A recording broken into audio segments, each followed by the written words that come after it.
നമസ്കാരം. ഇന്ന് കർക്കിടകം 13. അപ്പോൾ നമ്മൾ ഇന്നലെ പറഞ്ഞു നിർത്തിയത് മാരീച നിഗ്രഹമാണ്. ലക്ഷ്മണകുമാരൻ സീതാദേവിയെ വിട്ട് ശ്രീരാമദേവനെ രക്ഷിക്കുവാനായിട്ട് പോകുന്ന സമയത്ത് താപസ വേഷത്തിൽ രാവണൻ പർണശാലയിൽ എത്തുകയാണ്.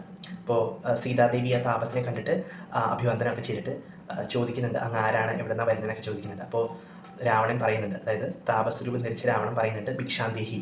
അപ്പോൾ സീതാദേവി പർണശാലയുടെ ഉള്ളിലേക്ക് പോയിട്ട് കുറച്ച് പക്വഫലങ്ങൾ, കുറച്ച് പഴങ്ങളൊക്കെ ഒരു തളികയിൽ കൊണ്ടുവന്ന് കൊടുക്കുന്നുണ്ട്. ഒപ്പം സീതാദേവിയും ചോദിക്കുന്നുണ്ട്, അങ്ങ് എവിടുന്നാണ് വരുന്നതെന്നൊക്കെ ചോദിക്കുന്നുണ്ട്. അപ്പോൾ ഇത് കേട്ട രാവണൻ തൻ്റെ താപസ വേഷം കളഞ്ഞിട്ട് ഉഗ്രരൂപിയായിട്ടുള്ള തൻ്റെ ഭീകരമായ രൂപം സീതാദേവിക്ക് മുമ്പിൽ കാണിച്ചു കൊടുക്കുകയാണ്. അപ്പോൾ ആ രൂപം കണ്ട് സീതാദേവി ഭയന്ന് ബോധരഹിതയായിട്ട് വീഴുക ചെയ്യുന്നത്. അപ്പോൾ ആ സമയത്ത് സീതാദേവിയെ രാവണൻ ലങ്കയിലേക്ക് കൊണ്ടുപോകുന്നത് എങ്ങനെയാണെന്ന് വെച്ചാൽ, സീതാദേവി ബോധരഹിതയായിട്ട് നിലത്ത് വീണല്ലോ.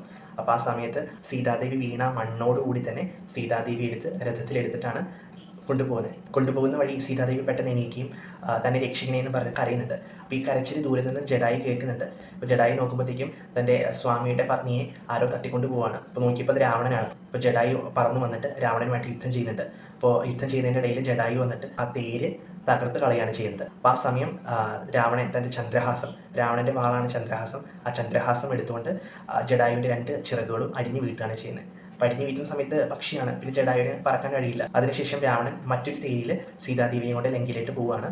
അപ്പോൾ ആ സമയം സീതാദേവി ജഡായുവിനൊരു വരദാനം കൊടുക്കുന്നുണ്ട്.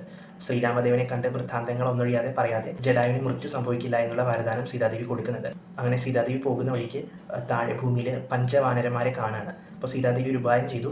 താൻ കഴുത്തിലണിഞ്ഞിരുന്ന ആഭരണങ്ങളെല്ലാം തൻ്റെ ഉത്തരീയത്തിൽ പൊതിഞ്ഞിട്ട് നിലത്തേട്ട് ഇടുകയാണ് ചെയ്തത്. അപ്പോൾ രാവണൻ അങ്ങനെ സീതാദേവിയെ തേരിലേറ്റി ലങ്കയിലേക്ക് കൊണ്ടുപോവുകയാണ്. ലങ്കയിലെത്തിയ ശേഷം ലങ്കയിലെ തൻ്റെ ഉദ്യാനത്തിൽ ശിംശിഭാവൃക്ഷം, അശോക മരത്തിൻ്റെ ചുവട്ടിൽ സീതാദേവിയെ അവിടെ വിടുന്നു.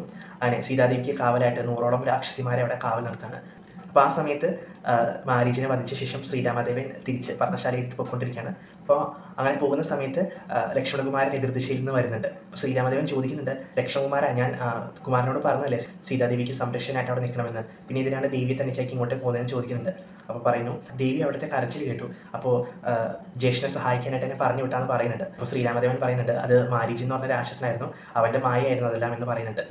അങ്ങനെ ഇരുവരും സീതാദേവി തനിയാണല്ലോ ഓർത്ത് വേഗം പർണശാലയിട്ട് ഓടിച്ചില്ലാണ്. അവിടെ ചെല്ലുമ്പോഴത്തേക്കും അവിടെ ആരെയും കാണുന്നില്ല. അവർ രണ്ടുപേരും കാട്ടിലൂടെ സീതാദേവി അന്വേഷിച്ച് നടക്കുകയാണ്. കരഞ്ഞുകൊണ്ടാണ് സീതാന്വേഷണത്തിനായിട്ട് രാമദേവൻ നടക്കുന്നത്. കാട്ടിൽ കാണുന്ന പക്ഷിയോടും മൃഗങ്ങളോടും സർവ്വചരാചരങ്ങളോടും തൻ്റെ പത്നിയെ, തൻ്റെ സീതാദേവിയെ കണ്ടുവന്ന് രാമദേവൻ കരഞ്ഞുകൊണ്ട് ചോദിക്കുന്നുണ്ട്. അങ്ങനെ പോകുന്ന സമയത്ത് അവിടെ ഒരു രഥം തകർന്നു കിടക്കുന്ന കണ്ടു. തൊട്ടപ്പുറത്ത് തന്നെ ജഡായുവിനെയും കണ്ടു. ഓടി ശ്രീരാമദേവൻ ജഡായുവിൻ്റെ അടുത്ത് ചെല്ലുന്നുണ്ട്. അപ്പോൾ ജഡായുവിനോട് കാര്യങ്ങളൊക്കെ ചോദിക്കുകയാണ്. ജഡായു ഒന്നൊഴിയാതെ നടന്ന കാര്യങ്ങളെല്ലാം പറയുന്നു. സീതാദേവി രാവണൻ തട്ടിക്കൊണ്ടുപോയെന്നും താൻ ചെന്ന് ആ തേര് തകർത്ത് സീതാദേവിയെ രക്ഷിക്കാൻ നോക്കിയെന്നും പക്ഷേ രാവണൻ ചന്ദ്രഹാസം ഉപയോഗിച്ച് തൻ്റെ ചെറുകൾ അറുത്തു കളഞ്ഞെന്നും പറഞ്ഞു. ഒപ്പം സീതാദേവി തനിക്കൊരു വരദാനവും തന്നിരുന്നു. രാമദേവൻ വന്ന് കാര്യങ്ങൾ ഉണർത്തിക്കും വരെ തൻ്റെ ജീവൻ ഒരിക്കലും പോകില്ല എന്നുള്ള വരദാനം സീതാദേവി തന്നിട്ടാണ് പോയതെന്ന് പറയുന്നുണ്ട്. അങ്ങനെ ശ്രീരാമദേവനോട് വൃത്താന്തങ്ങളെല്ലാം പറഞ്ഞ ശേഷം ജഡായുവിനെ മോക്ഷപ്രാപ്തി ലഭിക്കുകയാണ്. അങ്ങനെ ജഡായുവിനെ യഥാവിധി ശ്രീരാമദേവനും ലക്ഷ്മണകുമാരനും ജഡായുവിൻ്റെ സംസ്കാര കർമ്മവും ഉദകക്രിയയൊക്കെ നടത്തി. അങ്ങനെ രാമലക്ഷ്മണന്മാർ സീതാന്വേഷണത്തിനായിട്ട് വീണ്ടും വനത്തിലൂടെ യാത്ര ആരംഭിച്ചു. അവരങ്ങനെ പോകുന്ന സമയത്ത് വഴിയിൽ തലയില്ലാത്ത ഒരു വികൃതരൂപിയായ ഒരു രാക്ഷസനെ കണ്ടു.